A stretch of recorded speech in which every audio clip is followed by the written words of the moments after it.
Well, it was 1971 in February. Apollo 14 was the 8th manned mission to the Apollo program and the 3rd mission to land on the moon. 60 seconds. Okay, 50 feet down. 50 feet.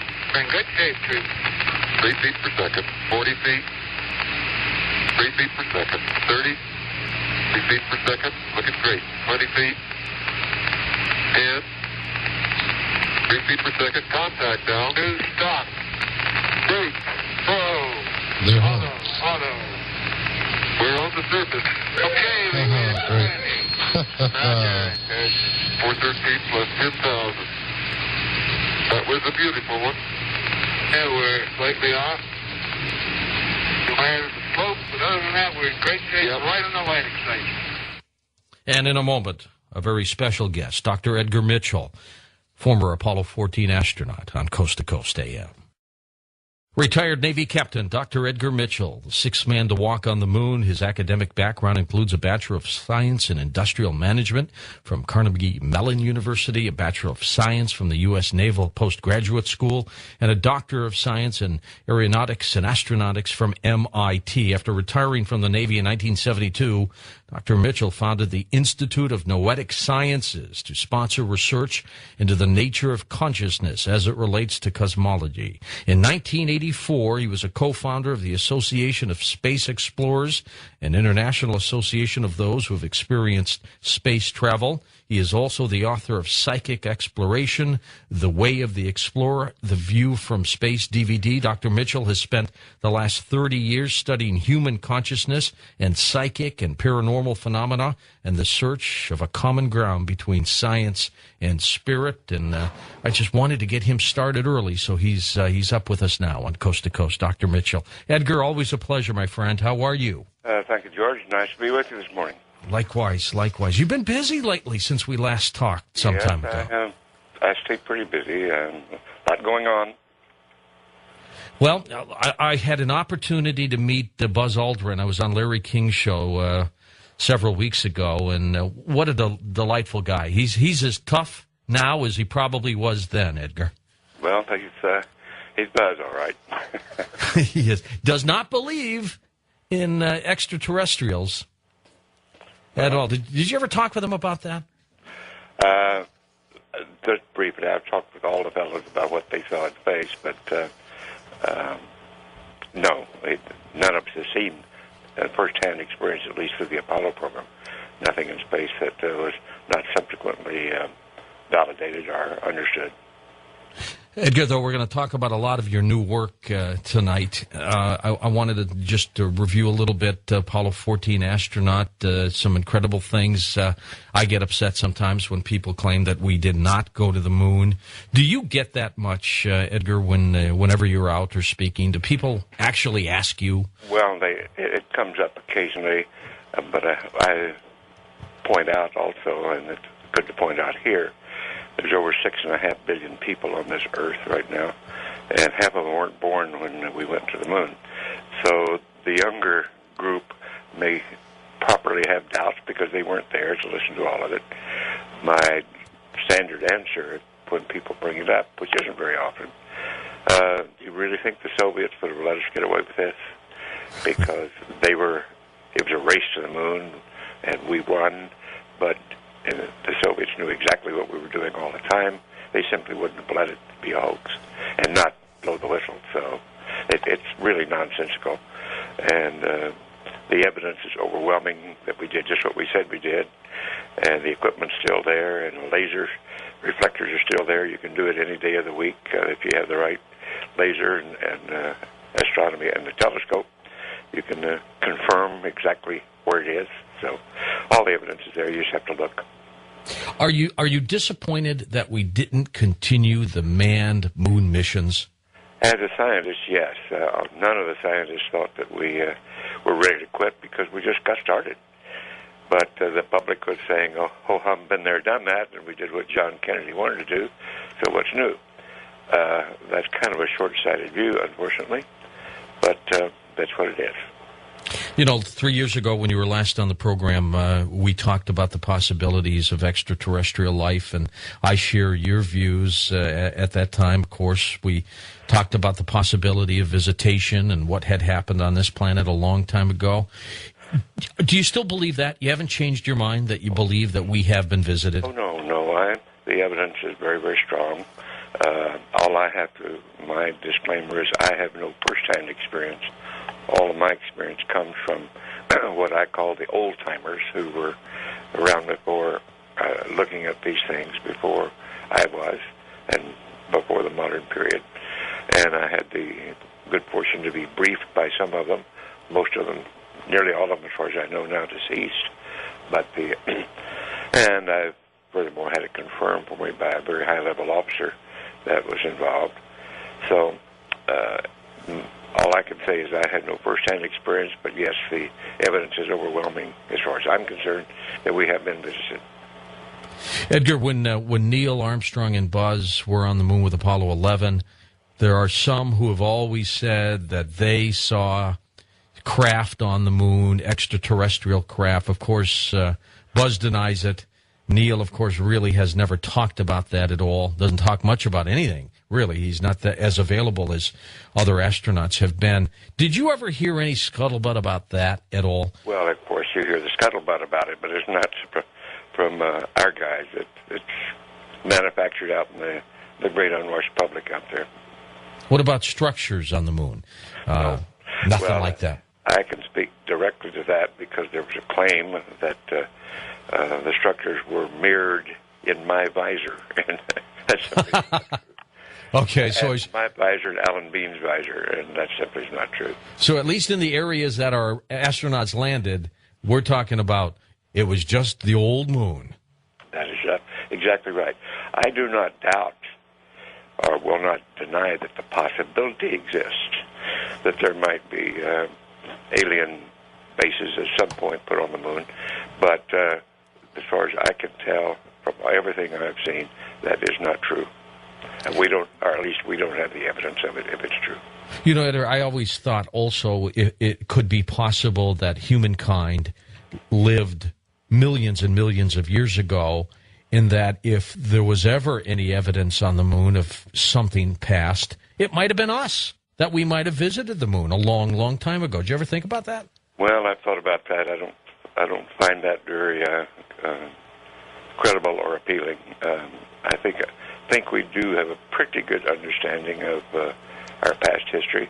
Now, we could be wrong. There's a lot of other things are wrong, too, about our knowledge base. But I don't think that was wrong. When you and I first talked, I was doing my local show in St. Louis. Your book, The Way of the Explorer, had just come out. An incredible story of how you started to experiment with the mind. Tell us a little bit about that and what pushed you in that direction. So much more than your journey now, I think, is possibly even more exciting than even when you went to the moon. Well, thank you. What got me started was just reading science literature, and particularly the work of the early parapsychologists who did experiments and insisted that they were finding a phenomenon that we couldn't explain, what we now call our intuitive level, and which, by the way, just to set the record straight, seems pretty well explained and within quantum physics and modern understanding of the structure. But at that time, it certainly was not. And the intrigue for me was that if these guys are right, if the experimental evidence is correct and is replicated, then we in science are absolutely wrong in insisting that there's no such thing. And because based upon Newtonian physics, you don't have an explanation for it. Well, that's exactly true. In Newtonian physics, you don't have an explanation for it. But in quantum physics, we do. And the modern evidence is overwhelming. There's not any question that anybody wants to look and study the evidence as to what the answer is. In the years that have come and gone, have we found more scientific proof of what you've been talking about for so long? Well, it's not. The answer is more. Yes. If you use the probability approach, statistical approach, which is used in all science about things. The probabilities are completely off the chart. That the experiments show precisely what we say they show, and so most of us don't waste any time with that anymore. Trying to prove the existence of the intuitive or quantum faculty. It's there, but understanding all of the mechanizations and how brain-mind works in this area, that's the new area. And the neurophysiologists are in on it now. We're making a great deal of headway. I mean, it's no longer, for anyone that's really studied and wants to look at the phone, it's not a mystery anymore. It's just we don't know all the details. You developed a model years ago called the dyadic model of human consciousness. Has that model stayed the same? Has it changed at all? Yes, it's stayed the same. It's correct. Like I say, it's not complete in that we don't have all the answers, but it is correct as far as it goes. And simply stated for our listeners, which is not hard to state it, begin just with the notion that energy and matter is not quite enough to explain our existence and how we know about it. That you have to have a basic mechanism in physics that explains information. Now, information theory has grown up here in the last few years to become quite an important part of the way we look at nature. And basic information theory, although it began in the late 40s, has matured, and we now understand quantum information, which we did not at that point in time. Go ahead. Understand you're on a wonderful documentary with directed and produced by Ron Howard. And you're talking about this new one, The Shadow of the Moon? Yeah. Yeah, Ron's involved with that, and it's just premiered in New York. We premiered last week, last Friday. My voice is starting to crack on me here, George. Sorry. Hold on, Edgar. You've got 2.5 hours to go. Have a cup of tea here. That's right. You know what? I always find that I've got a little tea. I put some honey in it right before I go on the air all the time, and it just kind of soothes you because throat. Yeah. It really can. And a little bit later on, we're going to be taking phone calls, so we'll give you a little relief there. Okay, good. Ed Mitchell, Apollo14.com is Dr. Mitchell's website. It's linked up at coasttocoastam.com, and I would invite all of you to go take a look at some of the incredible things he has done. You know, on this program, we have talked in the past about the institute that he founded called the Institute of Noetic Sciences that really dives into the nature of consciousness and how it relates to space. And we'll talk with him more about that. We'll also get into those views that Dr. Mitchell believes we have been visited by extraterrestrials, though, like he said, he doesn't have the first-hand eyewitness account himself. He believes in the people who have told him this. We'll talk about that. I don't know if he can reveal the names of everyone, but we'll see what he's got. I'm George Norrie, back in a moment on Coast to Coast AM. You know, I was 20 years old, about ready in a few months after that to turn 21 when Apollo 14 with Dr. Mitchell and Alan Shepard, of course, being the first American to go into space when they landed on the moon, 20 to 21 years old. And, you know, every time I talk with Dr. Edgar Mitchell, I still feel like a kid, even though I wasn't a kid at 20 years old, because of the wonders. You just sit back and imagine this, to be talking to someone who actually was on the moon. I mean, you look at the moon, the full moon we just had a few weeks ago. It's wondrous. It's the mysteries of this universe. I'm looking forward to this. And we'll talk a little bit more about extraterrestrial life. And then next hour, we'll get into his new work, The View from Space. We might have a little surprise for you with Dr. Mitchell in just a moment on Coast to Coast AM. And welcome back to Coast. I'm George Norrie with Dr. Edgar Mitchell. Edgar, was the heart thumping that February day in 1971 when you walked on the moon? Yes, as a matter of fact, the medics told me it was. I was too busy doing other things to worry about it. But Yes, they said so. Did you and Alan have any problems or technical problems while you were there? Any kind of what problem? Technical problems at all? Any potential problems when you were on the moon? Not that I'm aware of. Good. Well, obviously you're back, so we don't have to worry about that. But right. I guess Buzz was talking about how he had to use his pen to jerry-rig a switch in order to get the capsule, his limb, I guess, back off the face of the moon. We all had little problems from time to time. Of course, if you're talking about equipment failures, yes, every mission had those. We did too. But thanks to a well-trained team, both on the ground and in the spacecraft, we were able to get around all of those.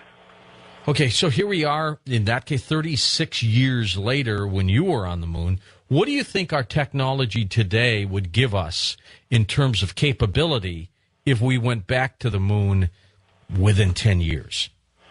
Well, we would have, we can do anything we really want to do. The technology, the progress of technology is utterly amazing.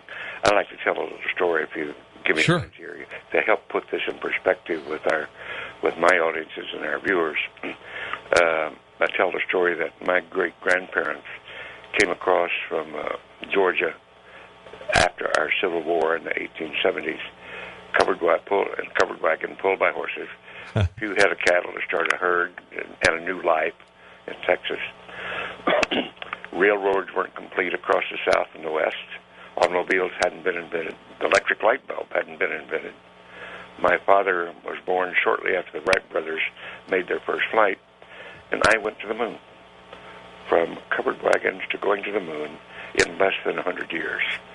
Now, given the history of humankind and what we know about our past, and clear back to, walking on foot, taming camels and horses, and all of that, and the explosion of new ideas, new technology that took place, what we call the modern period, from the end of our Civil War in the 1860s to going to the moon, and it hadn't abated yet. We're on an exponential growth curve, an explosive growth in science and technology and knowledge. And you can imagine, Edgar, a civilization then somewhere out there in the universe that is ahead of us, assuming the same kind of growth curve, of course, by, let's say, 1 million years. Of course.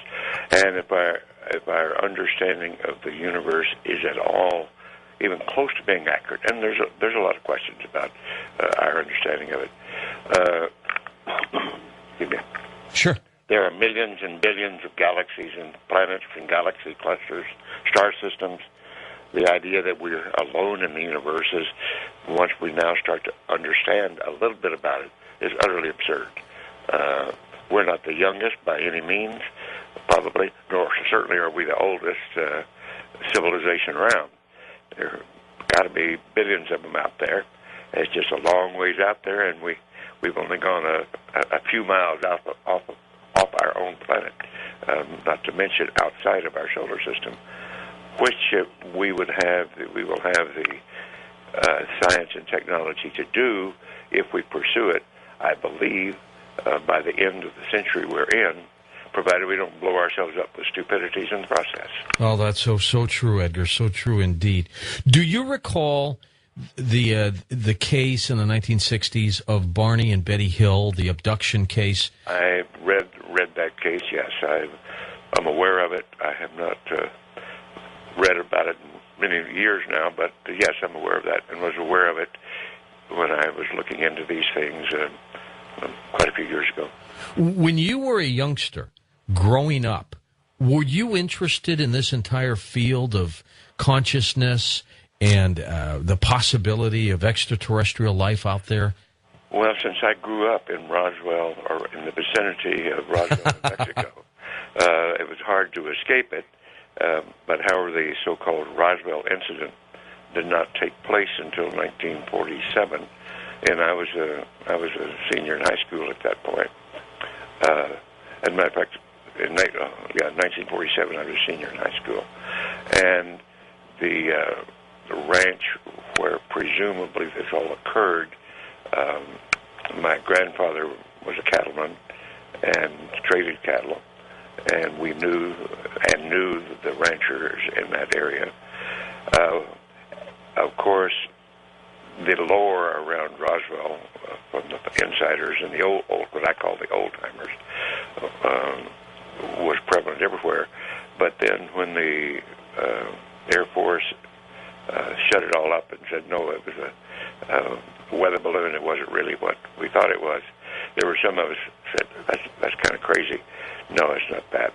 However, it kind of went away for a long time. But back in the recesses of your mind, you remember what all went on back in those days.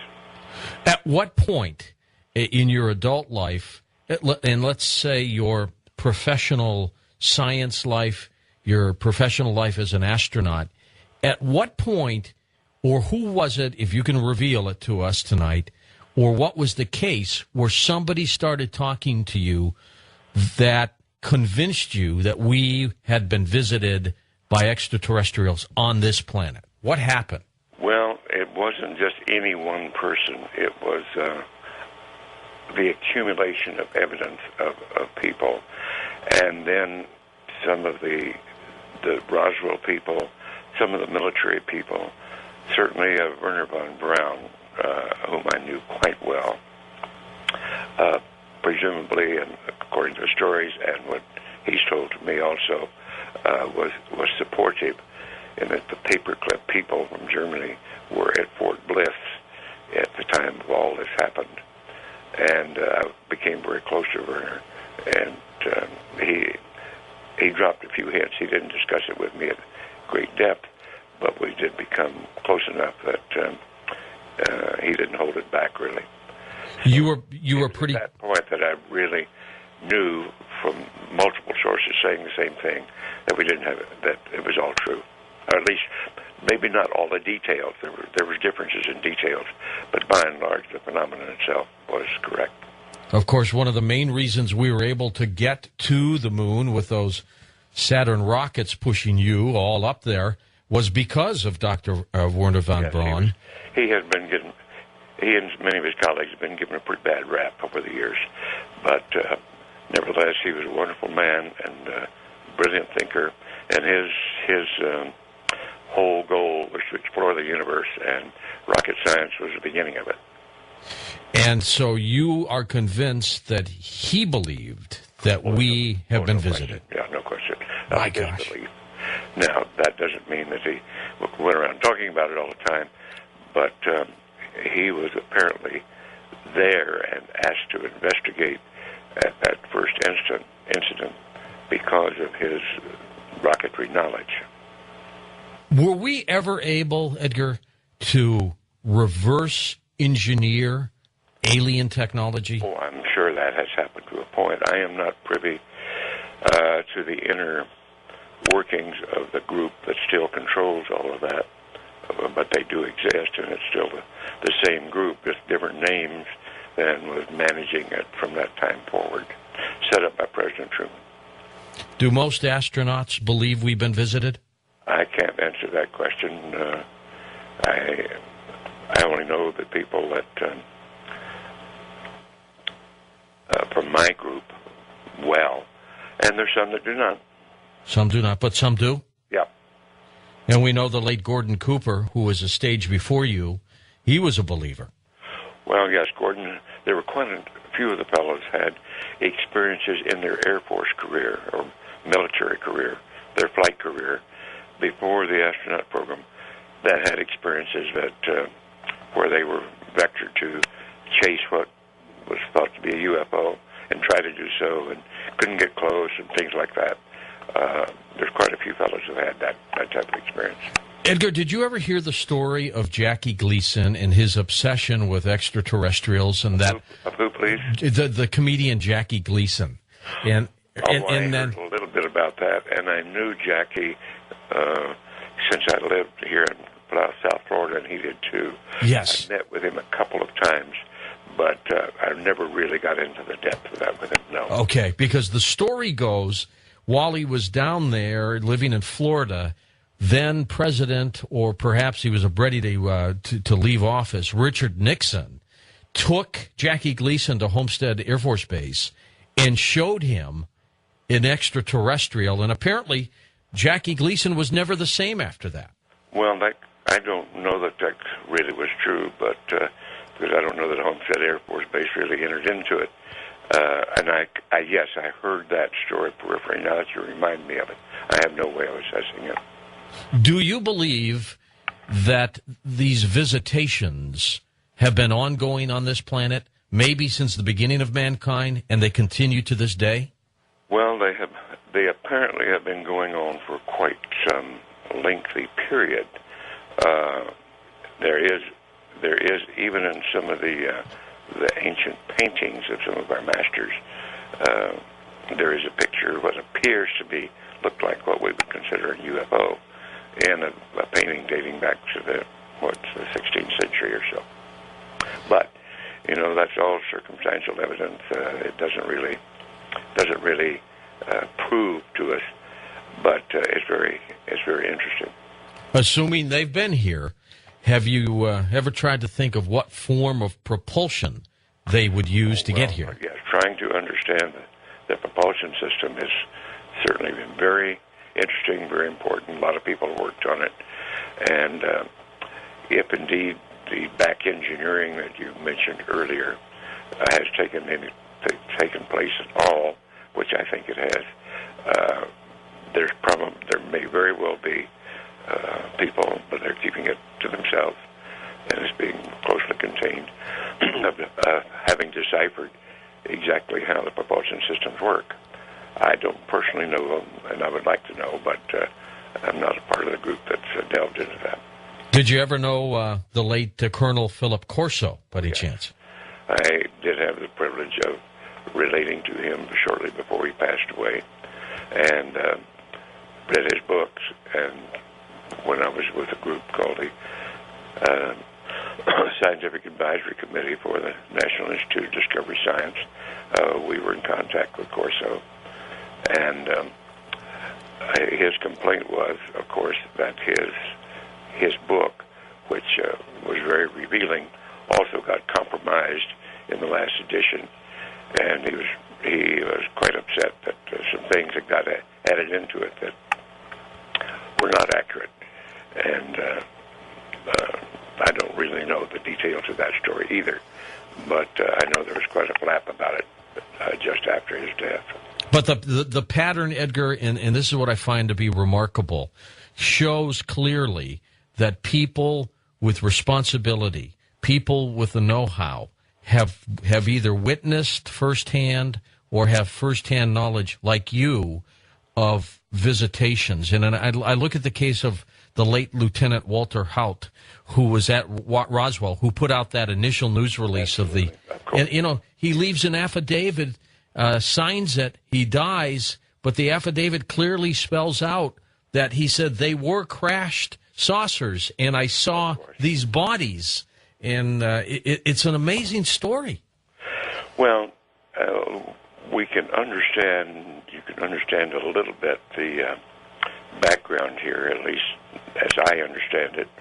It was the fact that, were that to be true, the military at that point in time realized they had no defenses for it and didn't want to admit to the people that if this was a hostile civilization, we were in danger.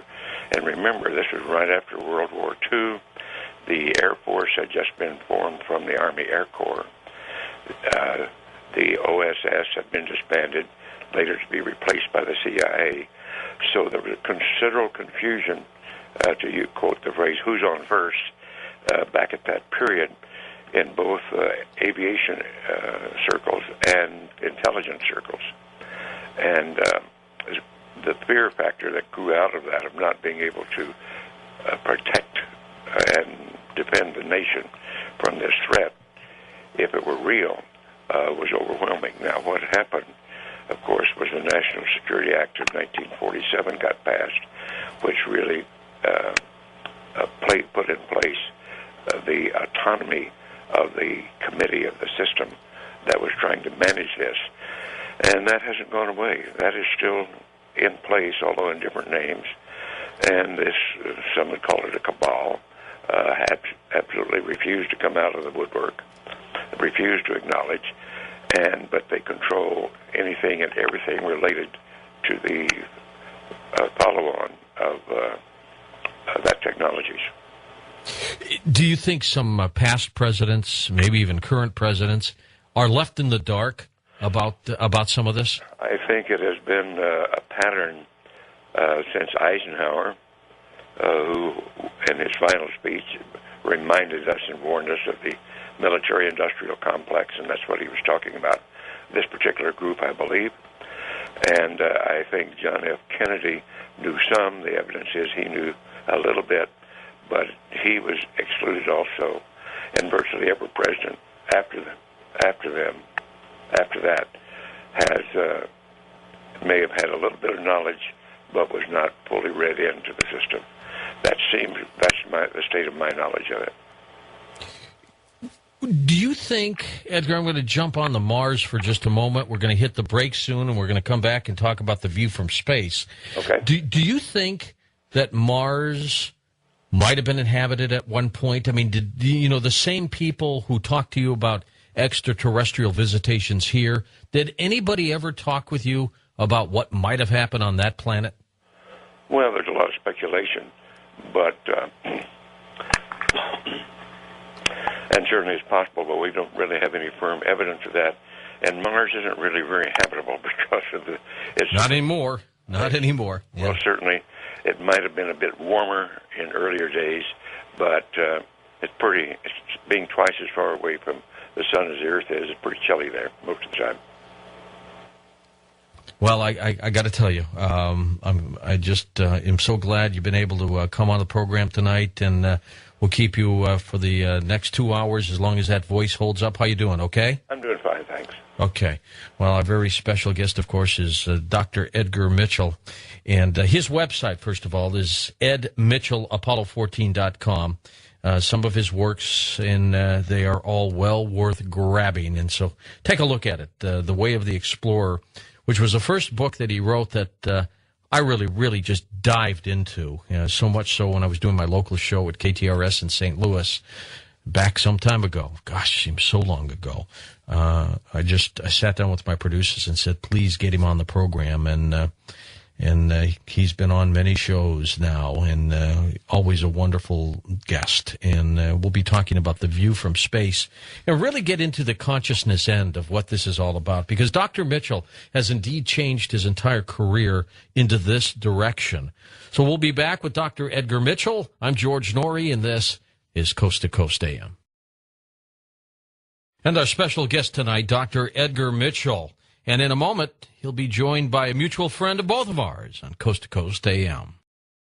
And welcome back to Coast to Coast. I'm George Norrie with, of course, Dr. Edgar Mitchell. And Edgar, I remember in St. Louis when you were telling me an incredible story of your work about a tie clasp that you had lost when you were meeting your dear friend Uri Geller. So we're going live to England right now, and we're going to bring Uri in for the next half hour with you. Uri, welcome to the show.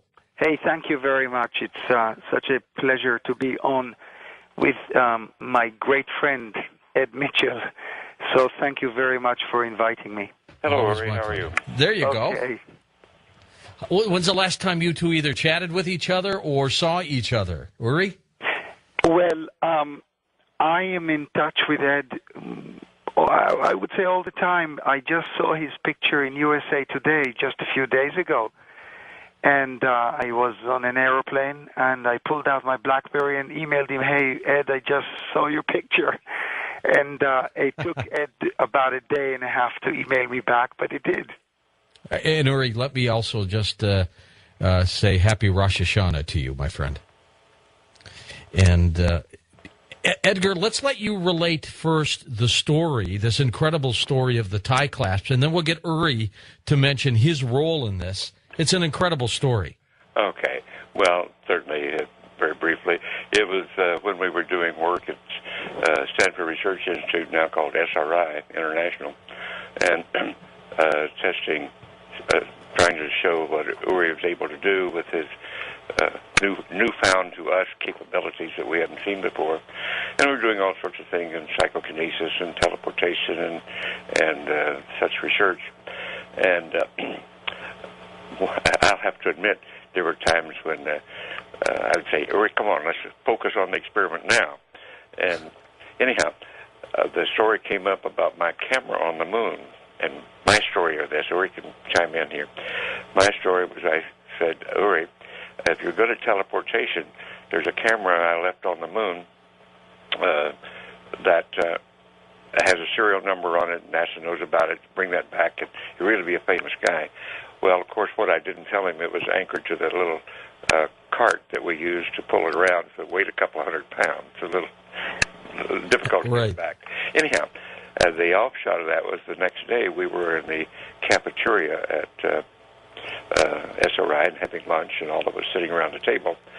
And I kind of have a feeling that Uri's mind was going on Ed Mitchell's lost camera. How can I get that back? And et cetera, et cetera. But what happened instead was, as we finished our lunch, Uri asked for some iced cream. And had the waitress, we were sitting right next together, had the waitress bring a dish of ice cream. Uri took a couple of bites out of this goblet that had the ice cream in it, and cried out in pain. Blood came to his lips, and he took a chunk of ice cream out of his mouth, and I washed it off in a spoon in my glass, and discovered was an emblem that looked like a hunting arrow, a three-fluted hunting arrow with a ram's head on it. And I held this up to the crowd and said, gentlemen, look at this. And they said, what is it? And I said, well, I don't know, but it looks like the emblem on a tie pin that I had that was in a jewel box that I lost a couple of years ago before Uri and I ever met.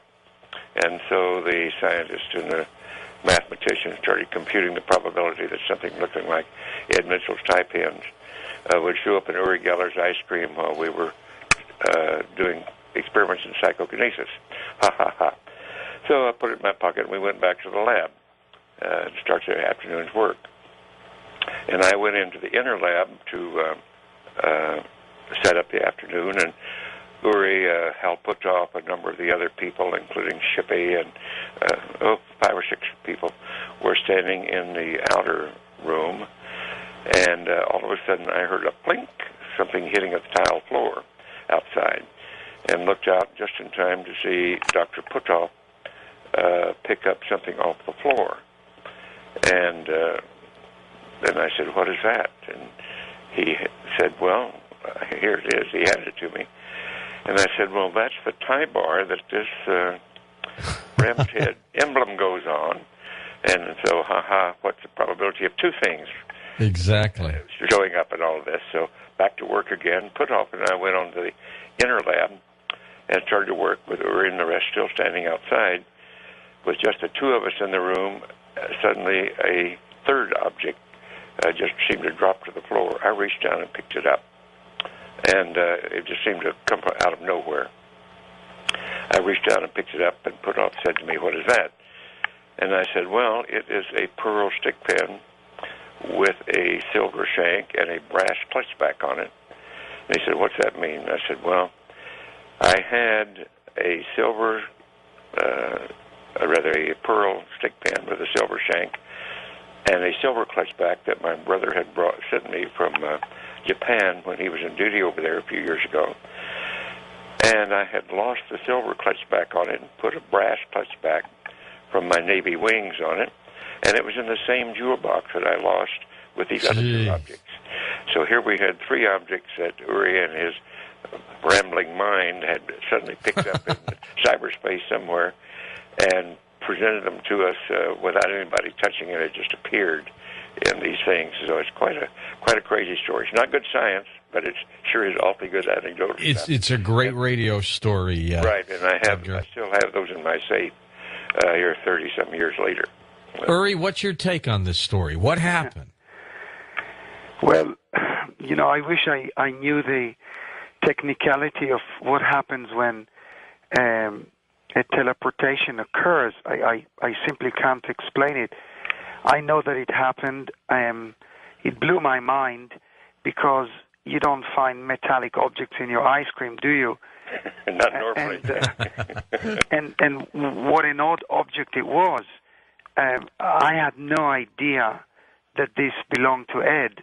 The first thought that came to my mind was that, someone at the factory or wherever they manufactured the ice cream, something fell into the ice cream. But when Ed said, hey, this is mine, I just realized that, yes, there was a teleportation. It came from somewhere. The object that Ed lost, he lost it, like he said, 2 or 3 years before he ever met me. And I realized that there was something out there telling me that, hey, Uri, forget bringing the camera back. This is what's going to happen. And when the whole typing came together, it led me to believe that there is either a thinking entity behind this phenomena, or your mind can assemble certain things from the past, and in such an order that is just so extraordinary. It is so astonishing. I had similar occurrences happen to me in the past, but it certainly doesn't happen every day. And I tell this story, to people, and they look at me and they say, yeah, sure, come on, this never happened. This is a great story, but it's made up, isn't it? And no, it's not made up. It really, really happened, and you'll have to believe us. Definitely, you'll have to believe Ed. But isn't it mind-blowing? I mean, I'm sure that all your listeners now, at least whoever is not skeptical, says, this is, wow, how can these things happen? But they do. Uri, I was in a conference just a few weeks ago in San Jose, and a woman came up to me and said, if you ever talk to Uri Geller again, thank him for starting my watch that hadn't started in 22 years. Well, it's funny that you should say this, but last night I came back from Germany. I was in Hanover and Hamburg and Berlin, and I was interviewed on a TV show, and I didn't want to do anything, but the host, the presenter, brought up an old show that I have done 35 years ago called Wim Tölke, where, of course, I would do my kind of famous feat of looking into the camera and asking people to get their broken watches, and I would say 1, 2, 3 work. And for many, many years, I always thought that it was my energy. But of course, I was wrong. I'm only a catalyst when this happens. I'm an enabler, and I kind of influence the belief system of the people who are holding their broken watches. But to cut the long story short, people tell me, well, Uri, the cynics, they say, well, if you shake a watch or you warm the oil, it'll start working. Well, okay, I accept that, but what about the hundreds of emails and faxes I used to get, letters, from people who tell me, Uri, I had a 100-year-old pocket watch, and of course it was broken, and I took it several times to a watchmaker, and the watchmaker would look at it, open it up, and say, hey, forget it. I will never be able to fix it because there's actually either a part missing or a broken part inside the pocket watch. And this factory doesn't even exist anymore. I can't fix it. I can't get the part to make the pocket watch start ticking. And it does. The watch starts ticking, and people are astonished and amazed. So am I, because to this day, after 55 years doing this, demonstrating this ability, I have absolutely no scientific or rational explanation how the watch starts and comes alive. And the only explanation I have, that there must be some type of a materialization or teleportation of the broken part that comes into the watch, fixes the watch, and it comes alive. Or you have some ability, Uri, to just amass incredible energy around this watch, and that somehow is able to overtake everything. Well, this is Edgar. The one thing that we really have not been able to model within science very well is precisely this psychokinetic phenomenon of organizing matter in this way. The rest of the so-called paranormal stuff, and I don't even use that word anymore, paranormal, it's all normal stuff, is largely explainable by within the quantum mechanical framework. But this one still remains elusive. I'll have to admit that. Uri, what's going on with the Chris Angel show with you and trying to find the future mentalists? Yes, this is a great series on NBC starting on the 17th of October. You know, again, I get a lot of emails from people who ask me, hey, Uri, you know, how come you're lining yourself up with Chris Angel, who is a magician? Well, my answer to that is very simple. The series is really about finding a great performer.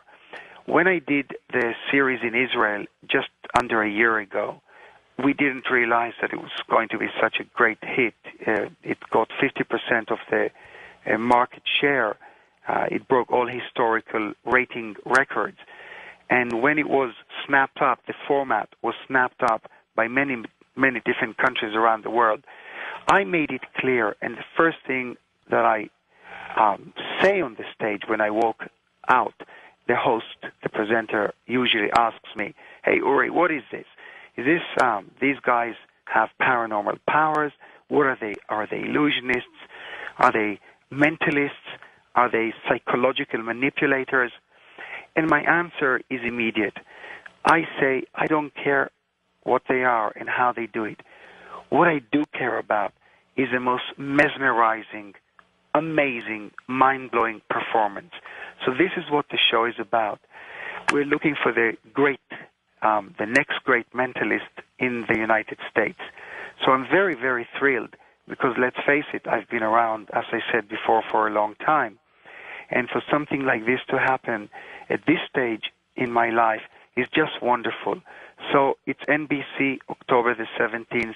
Don't miss the show because it's going to be mind-blowing. Well, it's going to be exciting. We got to get you back on Coast to Coast right before that program again, Uri, okay? Thank you. And let me just say that Chris Angel is just such a great guy, and his skills and talents are amazing. You know, I've seen some of his videos on YouTube, and, you know, I just don't know how he does it. I'm not sure he's human, Uri. I'm not sure he's human. There's something else there, you know? Well, I just spent some time in the desert with him outside Los Angeles just a week ago because we were shooting the promo for NBC. And the same thought went through my mind, too. Edgar, I'm sure you've seen some of Chris Angel's work. No, I haven't. Oh, you haven't? Okay, we've got to get him a tape, Uri, of some of the things that Chris Angel has done and some of the things you've done, of course, on this program once you two get into it. But again, a lot of it, Edgar, is what you've been looking into over all these years, and that is the ability of the mind to do these incredible things. Yes, that's true. How does the mind become so powerful even without the use of the brain? Well, you're asking a good question, and those are questions right at the very heart of the science intrigue at this moment, is to understand these issues, and very frankly, we don't. And it goes on for... And Uri, I am sure even you, too, with the years of experience that you've had and the many times you and I have talked, the answer is difficult to find, isn't it? Well, I have to go back to Albert Einstein's famous equation E equals mc squared, that from one side we look at objects and we think they're solid, but they're really not. The equal energy. If you put a microscope into your hand, you'll discover cells molecules, atoms, and energy. I think everything moves. Everything has a vibration, a frequency. We live in an ocean of motion. And I think that some people can manipulate that energy and make these amazing, wonderful things that are still scientifically unexplained. My last words, I would like to really contribute to Ed, because, whenever I'm asked who is the one person that influenced your life, I always say Ed Mitchell. He's such a great individual. He's such an intellect. He's such a wise soul that I just, I'm like I used the word before, I'm mesmerized by his intelligence and his personality and his friendship. He's such a great guy, and thank God that I met Ed, and he's been my mentor for all these years. Well, I knew when we were going to have Edgar on this program, we had to have you on for at least a short segment, because you two are so important to this field, and I'm glad that we as humans have had this opportunity to have both of you on this walking this planet. Well, thank you both, and thank you, Ray, for those nice words. And we've been friends for all these years, trying to figure out how the world works in ways that's very strange. Well, I can tell you this, that without you, I wouldn't be where I am, and maybe I wouldn't be who I am. So thank you, and George, thanks for getting us both together. Thank you, Uri. You take care of yourself. We'll talk to you right before that NBC show hits the air in October. We'll be back again with Edgar Mitchell in just a moment, as we'll talk about his new work now, The View from Space, and what a view it is. And we'll be back with Dr. Edgar Mitchell in just a moment. I want to tell you about the free CD you get, the interview that Al Bielek did with Art Bell a long time ago on the Philadelphia Experiment. That is yours as a gift, a classic show, when you subscribe or renew your After Dark newsletter. And when you do, a part of those proceeds will go to Mr. Al Bielek of the Philadelphia Experiment. So you can call 1-888-727-5505, or you can go online at coasttocoastam.com. And welcome back to Coast to Coast. Edgar, let's talk a little bit about The View from Space. Tell me about that work. Well, it actually is an old work that I recorded almost 30 years ago on audio tape, describing my experience of seeing Earth in the heavens and from space on the way back from the moon. And it got tucked away in a little audio cassette in my closet for many years. And my young son and his mother a few years ago, about 3 years ago, pulled it out and said this ought to be on modern media, and proceeded to make some CDs and DVDs from it, and they have been quite well received, although I haven't entered a major marketing effort on them. They've been quite well received by those folks that have had a chance to listen to them. That's kind of the story. And so they've made a set of CDs, with 3 CDs. 2 of them are just a tour guide description of going to the moon. The third one is this View from Space, a message of peace, that describes the epiphany, the insights that I had on coming back from the moon. And that's been quite well received, thank you. Edgar, as you look at worldwide events now, and everybody concerned about the event of possible nuclear holocaust, that nukes could get in the hands of the wrong people, do you hold, I guess, mankind in esteem to the point where you think we're going to get out of this, we're going to be okay, or do you think we're headed for disaster? I think we have all the opportunity to learn that violence only begets more violence, and learn how to conduct our lives with each other and on this planet as a civilization, short of blowing ourselves up. It's very evident that we can do that with if we're not careful, and so far we haven't been very careful. Buckminster Fuller at the beginning of the space age pointed out back in the 50s that we're the crew of Spaceship Earth, but we're a crew in mutiny, and how do you run a spaceship with a mutinous crew? And that's exactly what we are. We haven't learned to conquer and control our passions and our greed and our belief that our ego, that what we believe is the best thing and the only thing to believe. And so we're still a juvenile species. We're just barely out of the trees, frankly. You know, though they say we have free will, something went wrong with us when we were created. I mean, we're too violent. Well, exactly. But the point is, we can overcome that. This is exactly what my view from space is about, is to having an insight, tuning in and recognizing we're all connected, that it's all part of the same thing. We're all one, as it were. And getting that message across, learning to live it, is what's vital here. Now, we see different examples of how this transformational idea takes place.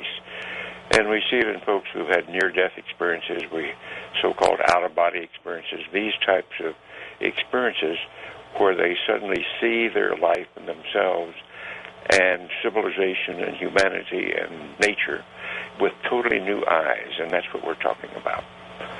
And when that happens, we have the chance to transform ourselves and to learn to live in harmony and peace, which is the way we're designed to live. But we have to overcome our greed, our tendency towards self-service only, and to start to look at the greater good. Now, all the great religions at their core teach this, but when they get politicized and enculturated and perverted by these human frailties, they seem to be something else. And so, in my opinion, the radicals in each tradition, it doesn't matter which tradition, the radicals in each tradition get off track and take us in a wrong direction. And that's what is happening right now. I sometimes wonder that to our benefit, if we could only get visited publicly by extraterrestrials who would clearly, like the movie The Day the Earth Stood Still, they land right there on the lawn in Washington, D.C., Yeah. and an alien like Michael Rennie comes out with his robot, and all of a sudden, I would guess this planet may finally wake up, but I don't understand why that doesn't happen. Because we believe we've been visited, but why don't they do that? Well, I would say, frankly, George, that the problem is our problem, not theirs. They're waiting to see if we're going to mature and come to our senses and start to realize and develop our own destiny, as opposed to having to be saved when we really have all the capability right within ourselves to do the right thing, and we just aren't doing it. And that's a good point. We do want to be saved, and maybe that's not our mission. We've got to do this ourselves. That is exactly my point, is that we are put together in such a way, that is what in my view, the view from space, the message of peace is all about, is it turns out that was an experience of viewing the heavens and our earth and ourselves from a distance, and having the big picture perspective suddenly thrust upon you, and realizing that we don't have to be this way, that violence is simply not the right approach, that violence only begets more violence, and when we pursue that in that way, we're just wrong. We are not reaching our potential or our maturity, and we will surely destroy ourselves if we keep doing that. And it's not up to somebody to save us, it's for us to save ourselves. Sure thing. From your entire trip during that period in 1971, from the Earth to the Moon, what for you, or maybe even back, what for you was the most inspiring, the most awe-inspiring? Well, it's precisely what we were just talking about. It comes from seeing Earth from space and the heavens in that setting, to see the big picture. And to just make the long story short, after I came back, this was such a powerful experience when I recognized that the molecules of my body and the molecules in the spacecraft had been prototyped in some ancient generation of stars, and that it's really all one, that we're interconnected in this way, and accompanied by a realization that was ecstatic, blissful. And coming back, and eventually with the help of some scholars, finding description of that was not in our science literature, but in the ancient Sanskrit, and it's called samadhi, salvakapa samadhi, where you see things as separate as they really are. They're separate, but recognize underlying that is a connectedness. They're really all one. And learning to accept that, live that way, and get rid of our violent tendencies is what evolution and development is really all about.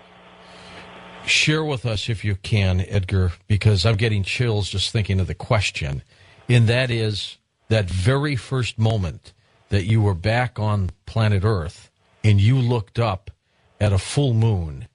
What did you feel? Well, these types of experiences I'm just describing come back all the time.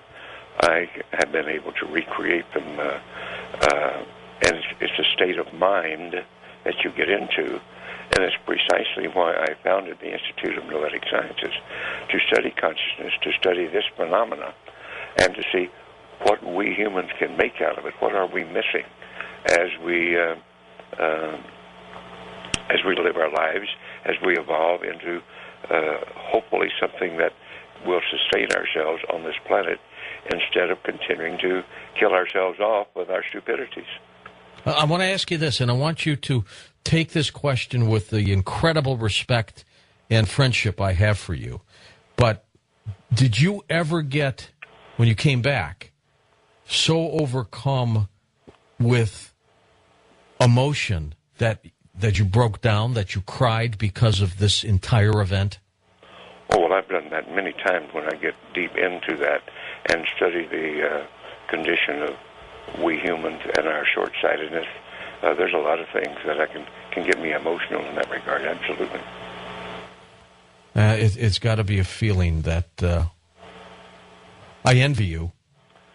Well, I'm a very fortunate person to have had that experience and have the privilege of trying to tell people that experience and hopefully help move us a little bit more toward a sustainable future rather than one in which we self-destruct out of our stupidities. I sometimes wonder if we as a planet need to take that big hit, whether it's an asteroid or some kind of nuclear holocaust, which will finally make us wake up, because we're just not doing what you've said we should do right now. Well, that is true. We are not examining ourselves and going inside and discovering what is really inside ourselves. We're taking it all for granted and not asking the deep questions.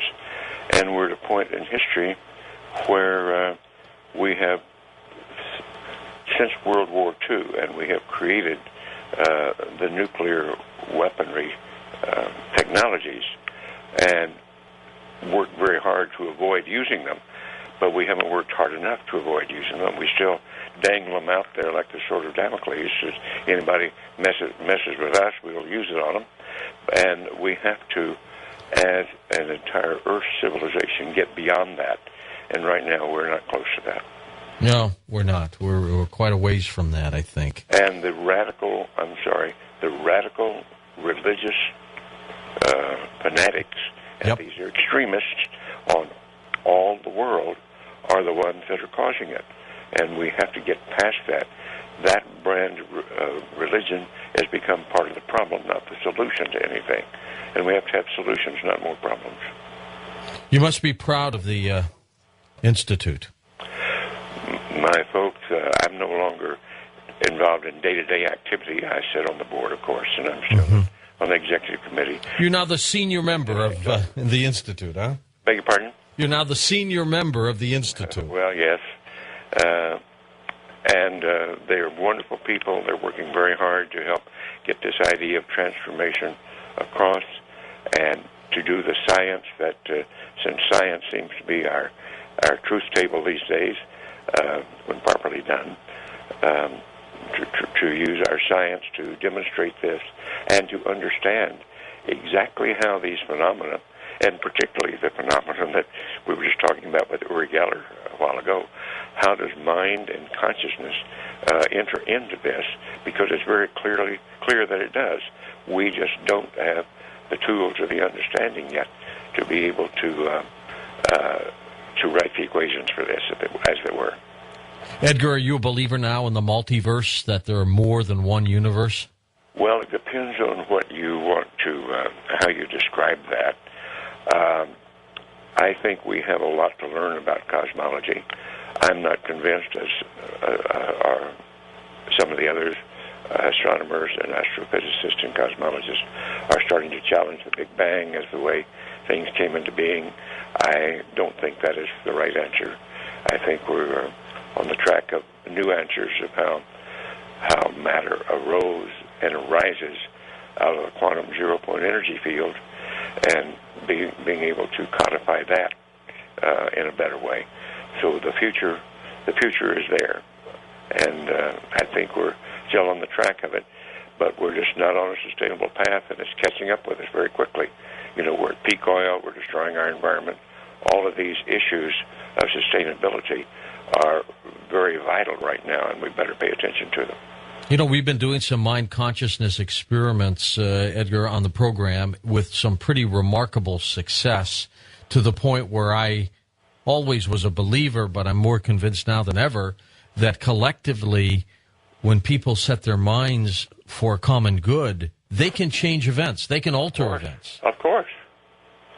We've done that over and over again. When we get enough people thinking in the same vein, we have a powerful collective effect, absolutely. We've moved hurricanes. We've pushed them down from Category 5s to 1s.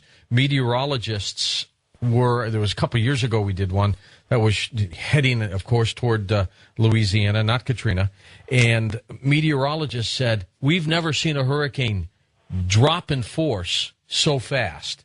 And it was right around that period where we did our mind experiment to slow it down. Yeah. Yes. We're quite familiar with these techniques. How do you feel now about NASA? If I can move on to something else for just a second. NASA has a mission. It has much that it needs to be doing, and it will do it slowly. We have to get the entrepreneurs of our world moving in that direction. But first of all, we got to start solving this problem of sustainability and doing it with the proper respect for public service and the proper respect for the greater good. You know, the central message in all of this is service to the greater good is really the most satisfying and the only truly satisfying career. That when we're working to make it a better world, that's what's important. And as long as NASA is pursuing space travel and our space technologies for the purpose of making the world a better place to live and our technologies more useful to us, that's an appropriate approach. If we're doing it to continue our warlike behaviors and our approaches to life like that, then it's a wrong path. Do you think we're going to lose any distance to the Chinese, for example, who want to put a man on the moon? They want to establish a base. The Russians are talking about it now. And that's another interesting story. I find it fascinating where they're talking about establishing a base on the moon in 15 years or so. And still, they haven't gone to the moon. And they were ahead of us for a moment in the space race. Well, I think there's much to say for our ingenuity and the way we go about things. No doubt about that. But I think, yes, the Chinese are quite capable of now doing it. They have learned from us. They have their own approach to things, and they're people to be reckoned with. Let's just hope that they don't have to help us learn the message the hard way of using warlike behaviors in order to accomplish a goal. What's your greatest fear, Edgar? My greatest fear is that we will ignore this problem, this opportunity that we have in front of us to resolve the sustainability issue and keep this civilization going, and that we will find ourselves engaging in a nuclear holocaust that may be the end of everything. You say you're not concerned about the asteroid that's going to hit us. It's us, ourselves. That's a possibility. Fortunately, there's people like Rusty Schweikert, one of our colleagues from Pole 9, who's very interested in that and working very hard on it. So we all have something to do in this larger scheme of things. When people still hear the word astronaut, do they get excited about that? Some people do. That is true. They certainly do. And, I know. We all wanted to be astronauts when we were kids. You did it. Well, I was very fortunate and placed myself in the right channel at the right time. Well, you had the right stuff, Edgar. Thank you, sir. But see, it all happened quickly. It all happened when I was coming back from the Korean War. Actually, I was aboard a carrier in 1957, completing my tour of duty, my second tour of duty in the Pacific, when Sputnik went up. And I realized that humans would be right behind robot spacecraft, and that sounded like something interesting to do. So that changed. I was coming back to be a test pilot, and Finish that story, Edgar, when we come back. I'd love to hear how you got named to be an astronaut. It's his final hour. We started him early, so hang around. Edgar Mitchell's with us, and your phone calls next on Coast to Coast AM. And with our guest, Dr. Edgar Mitchell, we're going to take your phone calls, and we'll also find out how he became an astronaut when we come back on Coast to Coast AM. And welcome back to Coast. I'm George Norrie. Dr. Edgar Mitchell will take your phone calls. Edgar, let's finish the story on how you became an astronaut. Okay, well, surely. I was on my way back from duty in the Pacific aboard a carrier to test pilot duty. I'd been out 2 tours and went back to test pilot duty. Sputnik went up at that point. I realized humans would be right behind robot craft. And that seemed, even though I wasn't really planning on a military career, nor an aviation career, it seemed that going to space might be a place to do. So I reoriented my career, got more education, including a PhD, and was eventually selected into the Apollo program in 1966. Was it a tough program when you were in it? I mean, were there people who dropped out, they just couldn't take it? Well, I think the selection process was quite good, and by and large, we had a few people drop out for their own reasons, and I don't quite know the circumstances of that. But once you were selected and went to work, we all worked pretty hard, that is true. And we lost a few people along the way for a number of different reasons, like all humans. But if you stayed in there and worked hard, you were going to eventually get to fly. Did you have family? Were you married when you went to the moon? Yes, I had a wife and 2 daughters at that time, and of course they're all grown up now and have their own families, and I have wonderful children and wonderful grandchildren. I have additional children, adopted children. So altogether, I have 6 children and 9 grandchildren adopted in bio, and they're all wonderful human beings. Good for you. Do you remember the goodbye with the wife, the moment you walked out of the door and had to go to yes. Kennedy, Cape Canaveral? I will say that the wonderful ladies of the space program endured a great deal, and they endured it well, and they were a credit to us, to the nation, and to womanhood at the way they had to put up with all sorts of inconveniences and being away from home. As it turns out, in those days, as I recall the numbers, for NASA, after a few years, the divorce rate exceeded that of medical doctors, which was the high point. Yeah. And, because it was such an arduous, everyone was so devoted to getting the job done. It was a very strenuous and arduous assignment. How long did you have to train from the moment they named you as an astronaut until the Apollo 14 mission? Well, I entered in 1966 with a group that came in 66. We had technical assignments and training and technical assignments to accomplish. And then I flew in January of 1971, so that was 5 years later. And then retired from the Navy, what? I retired after the flight.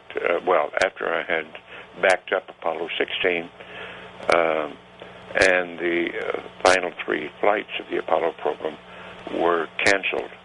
So we didn't fly the last 3, which I had hoped to be another flight on, but no one got to get on walk on the moon twice. And the public was rather said, okay, I've been there, done that, and we canceled. The program was canceled at that point. Did you want to? You wanted to go back though? Oh, well, of course.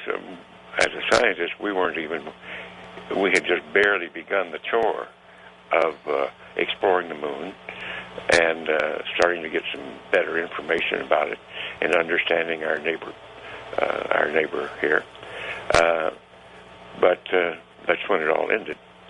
And all of us would have liked to have continued that, and certainly the scientists wanted to continue exploring the moon, and we didn't do that.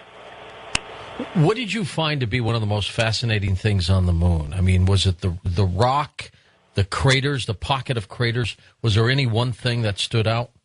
Well, to me, it's just nature itself, understanding nature, how all of this came to be, how matter has organized itself, and of course, from following my experience in space and coming back, to understand, okay, why are we conscious at all? That the stories of ourselves that we passed down for centuries and generations, maybe we should relook at that in the light of modern knowledge and the fact that we are now a spacefaring civilization. When you were standing on the moon, Edgar, how deep is the dust into your shoes, into your boots? Not bad. We prepared in the early days, we had the big foot pads on the lunar lander just in case it was soft and we would sink in. But a couple of inches was about the furthest, unless you're right on the edge of a fresh crater. A couple of inches on the surface, or sometimes just a half an inch, depending upon how rocky it was at that point. Were you careful that you didn't hit what could have been a sinkhole, for example? We didn't notice anything like that. There wasn't anything obvious. How quiet, aside from you talking to Alan Shepard, how quiet is it out there? Well, since there's virtually no sound whatsoever, since there's no air to carry sound. But you didn't hear anything hit the planet or anything like that? Well, the only thing we did hear in the spacecraft itself, we occasionally heard something like a micrometeorite hitting the spacecraft, a little ping sort of sound, but that wasn't very frequent. We can't prove this, but it seemed like that was probably some very small cosmic particle or solar particle. They were little extraterrestrials on the moon throwing rocks at you. Right, something like that. How many days were you on the moon, Edgar? Well, we were there 2 days. We're 34 hours, actually, total from landing to launch on our mission, including 2 periods outside of almost 5 hours apiece. So we were walking on the surface almost 10 hours, and on the moon totally in the spacecraft and out, a total of 34 hours. Was it strange sleeping and waking up knowing you were on the moon? Yes, it was. We had the little problem of we landed a little bit on a slope, and a few degree slope. The spacecraft was kind of tilted, and that gave you the feeling that we were tipping over. Now, we knew we weren't, but you had to look out the window ever so often and make sure, hey, is this thing still stable? So it was not a good night's sleep that we had. However, it was adequate. We did sleep and got our job done. Do you remember leaving the surface of the moon? What kind of feeling is that? Well, was there like incredible thrust, or I'm sorry? Was there incredible thrust? What's it feel like? I didn't get that word. The thrust as the rocket took off. Oh, well, no, that wasn't so much, because the moon's gravitation is, of course, 1/6 that here on Earth. Right. So you didn't need that much thrust to get up into orbit. But our spacecraft was a sporty little vehicle, as all of them were, and so it jumped right off of there pretty nicely. And off you went. Off we went. Let's take some calls. Let's go east of the Rockies. You're on the air with Dr. Edgar Mitchell on Coast to Coast. Hi there. Hi, this is me. Yeah. I want to say thank you to both of you, and I'm just amazed I'm even speaking with you. I wanted to ask the doctor, if you were on your deathbed, God forbid you don't, and your child was there, not all of humanity, just your child, what would be the most important thing you'd want to pass on to them? Well, it depends on what was the condition at that time. But if it was where we are right now, if it were anytime soon, I would be saying working toward the service to the greater good, the service to humankind, and to preserve, making our civilization sustainable, which is what I work at every day right now. God bless you. And I have to say, I'd hate to be your wife having to sit there and watch you take off into space. The that women, must have been terrifying. They were wonderful, and it was difficult for them. That is true. Oh, sure was. West of the Rockies, welcome to Coast to Coast. Hi. Hello. Oh, am I on? Yes, you sure are. Caught ya. Yes. I wanted to ask Edgar about something about the materialization experiences he had with Uri Geller at Stanford Research Institute.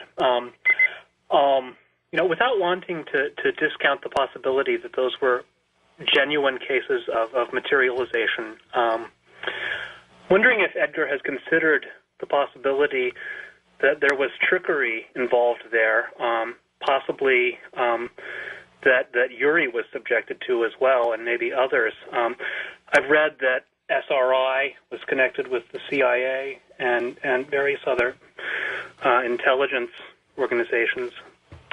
Well, I'll answer your question right off the bat because we had some very competent people there, including all of the scientists and some who were very well-trained magicians and very well-trained in these types of spook activities. And the answer is no. It was all very bona fide.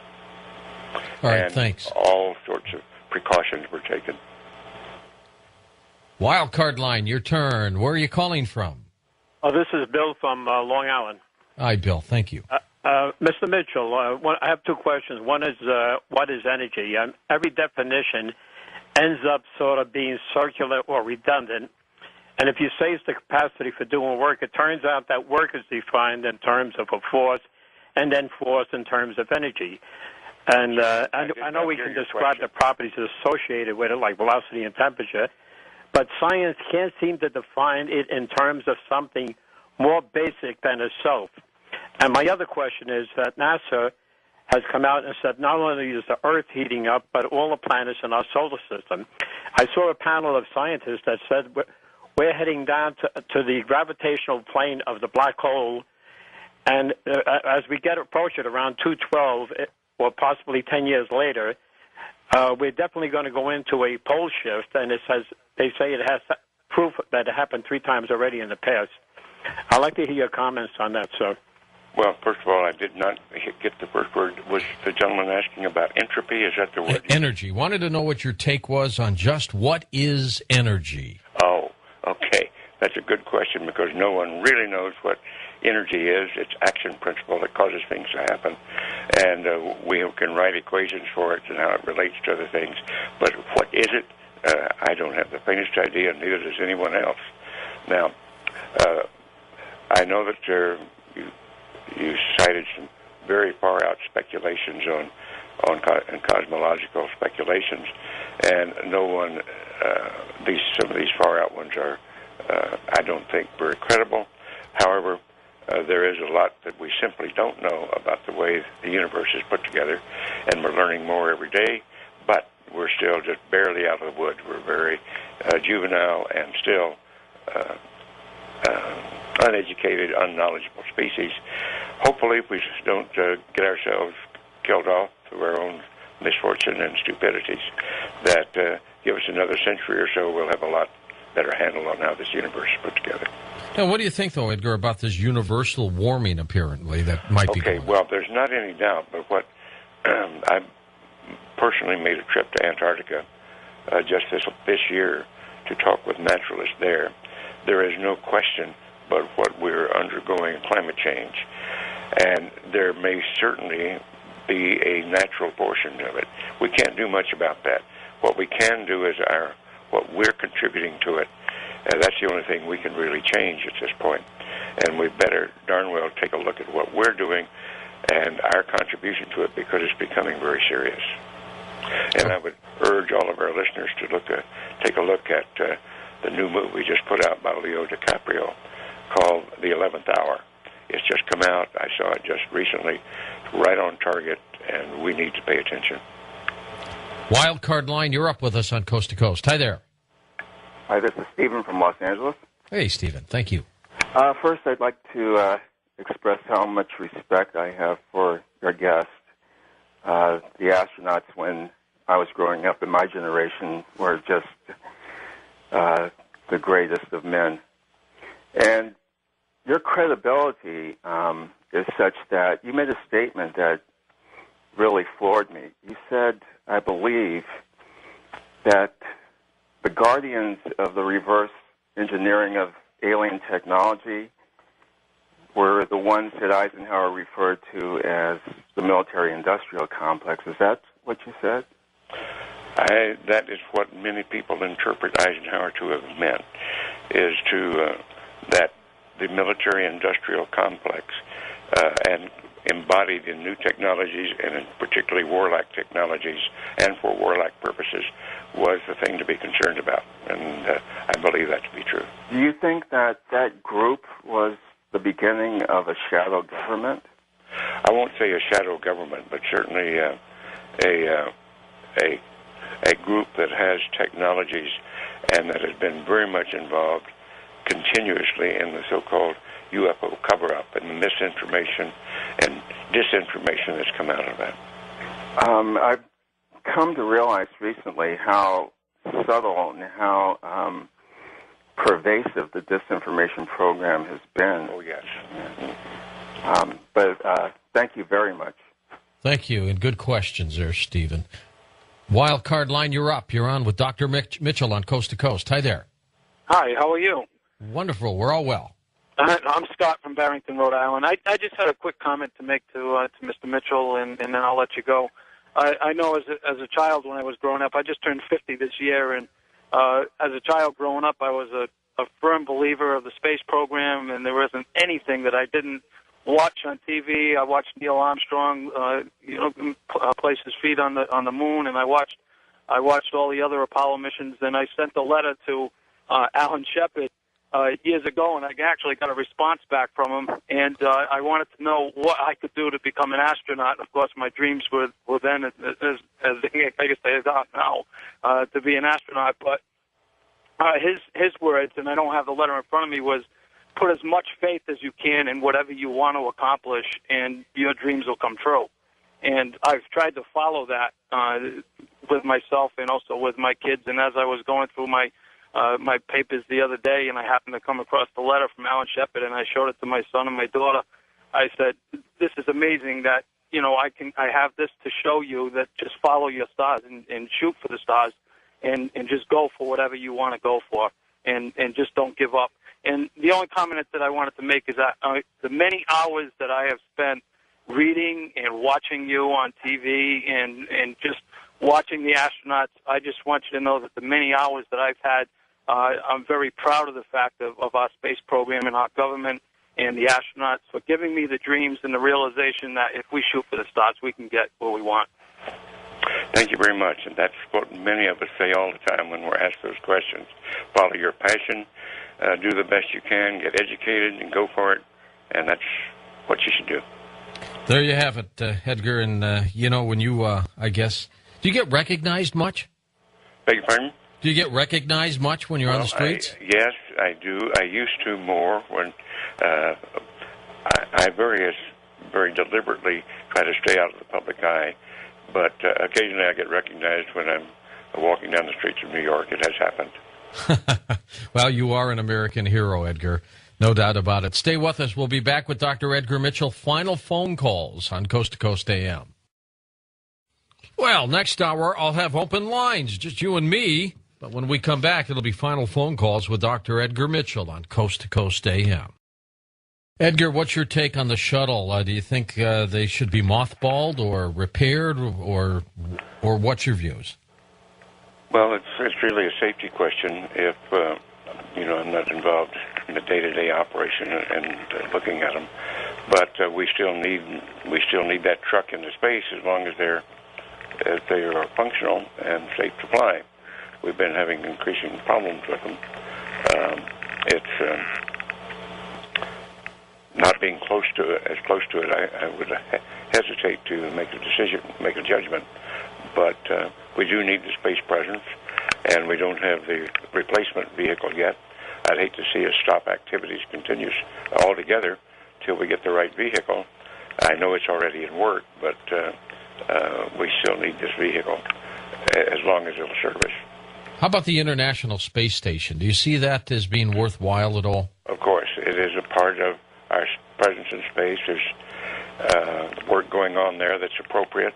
If we're going to continue to move toward our destiny of using space as the next frontier, which it should be, just as the first Phoenicians used their frail boats to start exploring the Mediterranean, and the South Sea Islanders in their dugout started exploring the Great Pacific. We need to continue doing this. We're destined, I believe, to go further, and we're not going to do it without the proper equipment. Okay, let's go back to the phones. Wildcard line, you're on the air with us. Hi there. Hi, my name's Tom, and I'm from Corning, California. Hi, Tom. Thank you for calling. And I'm a first-time caller, long-time listener. First of all, I want to start off by saying I'm very honored to get to speak with somebody of such a stature as Mr. Mitchell. My question is have you heard anything about the aerogel and whether or not you know if they've considered using that as a type of protective shielding for, like, the space station or the shuttlecraft against micrometeors or radiation, stuff like that? I'm sorry, I'm not familiar with that technology. Aerogel. Yeah, that's supposed to be the latest. I don't know, Tom, if it'll really be implemented or not, but they're kicking it around. Okay, thanks for the call. Wildcard line, you're up with us on Coast to Coast. Hi there. Good morning, George. Yes, sir. Pleasure to speak with you. Good morning, Commander. It's nice to be able to speak to you, too. I have a real short question, and my question is this, sir.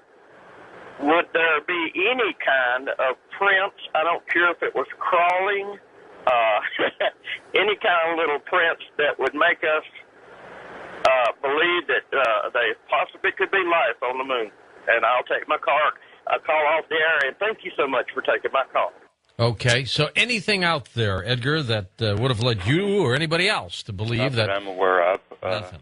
It just simply doesn't have the necessary ingredients for life to have formed there at all, even though there may be some on Mars at that point from that ancient time, but that's even problematic. But certainly I know of no evidence at all of any standing that would suggest a life on the moon. You didn't see any little worm marks or anything like that, huh? Nope, not a thing. Nothing unusual. East of the Rockies, you're on Coast to Coast. Hi there. Good morning. Rick in Toronto on 640. Hi, Rick. Dr. Mitchell, how much air was in each backpack in terms of time, and how many backpacks were there in the module? Well, we only had one each. We didn't have any spares. You just replenished your air supply and water supply consumables when you went back into the spacecraft, from the spacecraft to reservoir. We had roughly, on our mission, 5 hours available with just a tiny bit of reserve on that, just a few minutes. So 5 hours was our limit, and we programmed our EVAs to 4.5 hours, and we routinely got an extension for another almost 20 minutes or so. So we were right at the end. Yeah, cut it pretty close, Edgar, didn't you? It was cutting it pretty close, that's true. Well, okay, I guess you answered his question. First-time caller line. Hi there, you're on Coast to Coast. Hi, this is Joe from Brooklyn. Thank you, gentlemen, for taking my call. I have a question for either one of you to answer. Could you guys explain the parallel universe to me? The what, please? Well, it all depends if there is a parallel universe or not, Joe. I will take a stab at that, Edgar, if you do not want to. Well, of course, parallel is a theoretical concept, but there's universes that and I'm not quite sure how you would define one of them, because we use the universe to mean all it is. But if there are systems of galaxies and astronomical structures that are totally independent of what we would call a universe, then I guess you could call that a parallel universe. Some physicists are believing more now than ever that there are parallel universes, that they may echo this universe. Maybe there's another talk show going on right now there with both of us, Edgar. Who knows? Well, I agree that is one of the theoretical constructs that's going around as a result of the many worlds interpretation in quantum mechanics, and I do not doubt that there are billions and billions and many star system galaxies. I don't know whether it's appropriate to call them another universe or not. That remains for the future to determine. I personally don't go that route. Edgar, do you believe that in the future we will have time travel? No, I do not. I think that what we're talking about here is a holdover from Newtonian times, and that the major processes in the universe at the macro scale level are all nonlinear, irreversible processes, the ones that are really germane to our existence. And I think that this time symmetry that's still prevalent in some of the quantum physics work is simply got to go away in due course. Next up, Wildcard Line, you're up with us on Coast to Coast. Hello there. This is Shannon from Austin, Texas. Hey, Shannon. Go ahead. Dr. Mitchell, I have come upon some information regarding the fact that there is, in fact, a replacement vehicle already in use, making routine trips to the International Space Station. It takes off like a plane. Both the Air Force space program and the Russian space program have this technology and have been using it for years. Do you have any knowledge of that? No, I have no knowledge of that. If that's true, I don't believe that's true, but there are a lot of things I don't know of. So. Well, I gained this information from a friend of mine who just recently retired from the Air Force and was heavily involved in some very top secret flights. So, what did he describe? What kind of craft is it? Well, it's large enough to it takes off like a plane and can go directly into low Earth orbit, just like the space station and just like the shuttle does. And it's large enough to be able to pick up all of the astronauts in the event of, well, like on our last flight, we had the busted tile. If there was some need to, they could have been pulled off of the space shuttle right then and there and brought back down to Earth, but they would have had to come up with some kind of a cover story as to how they got down. Where does this craft land when it comes back? Typically out in the desert, just like all the other, like all the other military stuff that takes off. He said that the Russians also use the same thing to get their cosmonauts off the space station. I think that's just total nonsense. Sorry. You don't believe it? Then don't believe it for one instant. Now, I will go so far to say it is quite possible that some of the so-called UFO sightings of recent years may be homegrown stuff, but I'm pretty sure that there's not an unknown vehicle associated with both the Soviets and ourselves that are not aware, not in the public domain. I don't believe that's true. Let's go east of the Rockies. You're on Coast to Coast. Hi there. Hi, this is Greg from Urbana, Illinois. Hi, Greg. Hey, listen, Georgia and Ed, I was just wondering, once and for all, maybe you could answer, how far did Alan's golf ball go? Okay, that's simple enough. There's pictures to show it. His golf ball is out there about 50 feet or so in a near crater, and my javelin is about 5 or 6 inches further than the golf ball. And we have pictures of that. It's nice to say it went miles and miles. And I asked Alan to, after each time it got a little bit further of miles and miles, and then miles and miles and miles, and add a few more miles, I said, I think miles and miles is quite enough, and I'd pull out the picture. It's about 50 feet out there in the crater. And he must have been in one of the world's biggest sand traps, huh? That's exactly right. Let's go to our first time. It's pretty hard to hit a golf ball, though, in a pressure suit with swinging with one hand instead of two. Yep. If you, because I noticed how you had those hops, but could you run in that suit on the moon at all? Well, run, you could make some fast strides and kind of bounce along.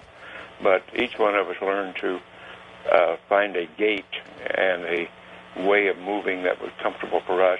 And it was a bunny hop or kind of a bouncing stride, kind of like walking on. You can practice on a trampoline. That's about as good a stimulation as you can get here on Earth. When you came back, were your legs wobbly? No, not at all. The only thing, if you don't exercise enough coming back, you may be a little weak, and it takes a day or two to get over it. But we're in pretty good shape. I mean, you were gone for what? It was a 9-day mission, wasn't it? 9 days, 1 minute, and 40 seconds. What about weight loss? Did you lose any weight? We were one of the first crews where they really were concerned about that, and so we had to stuff food a little bit to keep the docs happy. But I think as I recall, our weight was pretty close to where we launched. Well, that's pretty good. Let's go to our first-time caller line. You're on the air. Hi there. Go ahead. Who, me? Jonathan? Yes, sir. Jonathan Cliffstein, Frederick, Maryland. Okay. Am I on? Yeah, I believe you are. Okay, great. Hey, I'm glad I got through to you guys. Dr. Mitchell, George. Okay. Hey, I want to talk to you just for a second here. I'd like to talk to you for like a couple hours about the phenomena with Uri Geller, the many different phenomena. That everything pertaining to Uri seems to me to be on the, what do you want to call it, that on the metaphysical side, inanimate, dead objects pertaining to anything that had to do with the bending of spoons, anything, deportation, and the whole bit. But I want to tell this to you and everybody listening now. There are people truly on this earth now that have made a contact with the higher kingdom, or what people call heaven, that do have phenomenal gifts and abilities. I myself as one, and there are others. We are the living proof. What do you do with this gift? I'm a telepath. I can communicate to whole cities of people. I can tell you this. I'm in Frederick, Maryland right now. I am one of them that is the proof that when we do touch the other side of the kingdom, that we call the creator or whatever, all right, we are given abilities. These abilities are the proof and the truth, the kingdom of God. Well, what kind of telepathy do you practice here, John? Telepathy, I am a communicator. I have what would be known as the voice like John the Baptist had, to be able to talk to people off in a distance, instruct them, give them education, intelligence, or whatever, etc. I've had this for 32 years. Well, I got to tell you, I don't doubt the fact that there's some people on this planet that have these kinds of abilities. I mean, we practice it with our own intuitiveness, Edgar, and everything else. Whether he is or not, I don't know, but I'm sure some people can do it, don't you? Oh, yes. I've studied many telepaths and people with exceptional gifts, as far as I know. At the moment, even though we can't, in science, we can't absolutely describe these perfectly, we're getting pretty close at this point in time. Let's go west of the Rockies. It's your turn. Hi there. Hi. Kat from Lava Hot Springs, Idaho. Okay. Good evening, George and Dr. Mitchell. You almost answered my question. I needed to know if you had any health effects from going out into space. I'm sorry, I couldn't understand the question. She said, did you have any health effects going out into space? Oh, health effects. No, as far as we know, we're still monitoring in a longevity study. And are you still part of a study at this point? Oh, sure. Mm-hmm. Oh, I didn't know that. Okay. Been going on forever. And as far as I know, we're still kind of the epitome of healthy specimens. Part of the argument of those who say we didn't go to the moon, that you had to go through the Van Allen belt the radiation belt, and there's no way you could have survived it. How do you answer that one? Well, all I can say is we're here. Still alive and kicking. Yeah. Let's take another caller. Wild card line, you're up on Coast to Coast. Hi there. Hi, what a treat to have Edward Mitchell on the air. A true patriot there. Anyway, you know what? It's sort of strange that you're saying again that everything in the military isn't that's available to public domain. You misspoke there, because SR-71 is flying around for 15 years without the public knowledge of knowing about that. So there's a lot of things in the military. I've worked as a contractor building military stuff, and I won't go into any details. Well, he didn't say there weren't experimental aircraft that we don't know about. He said that the one that is going off to the International Space Station doesn't exist. Oh, okay, yeah, okay. I could understand that. Okay, yeah. That sounds fine. Yeah, okay. Anyway, I was just wondering. There's one of the world's greatest psychics / remote viewers named Ingo Swann. He wrote a book called Penetration. You could buy it on eBay for about $300 or $400. It's a soft-cover magazine, basically not really a book. But he wrote in that magazine that's so well sought after, he remote viewed the moon. And this world-class psychic that's connected to the CIA and the U.S. military, he's so good. He actually saw and placed in this book, believe it or not, factories. Okay, factories of some sort of biological robots or some sort of non-human existence on that planet, the planet Moon, manufacturing something. And he put that in his book, and he's been criticized a lot by it, and the government actually gave him a lot of help for putting out that book. That's why it's so sought after. It wasn't reprinted again. And I was wondering, what do you think about Ingo Swann and his story about possibly an intelligent life form or something there building maybe human souls or something? He said something about the human soul was being manufactured there. That they're stored out there and stuff. Go ahead. We've got a minute left, Edgar. Go ahead. I know Ingo, and he's a very, very fine, sensitive, has great intuitions. I think that one's way a very far stretch and way off the mark. I don't think that's quite correct. Though there could be some structures on the moon. Is evidence. We don't have evidence for that. That's what it all comes down to.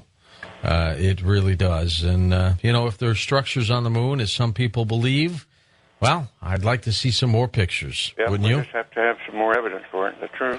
What was, very quickly, the strangest thing you and Alan saw on the moon? Well, I think the strangest thing we saw on the moon was the moon itself. Nobody's ever been to that location, and looking at that and studying the geology, we were the first team to start to do real experimental work on the moon and to do the first geological trek up Cone Crater. So I would have to say, in direct response to your question, where we were itself was the strangest thing. Just the moon. Edgar, thank you so much for being on the program. You're welcome. Good to be with you. Yeah, always. And Edgar's website, edmitchellapollo14.com. Go take a look at it. Go take a look at some of his work as well. I'll be back in a moment. We've got open lines next on Coast to Coast AM.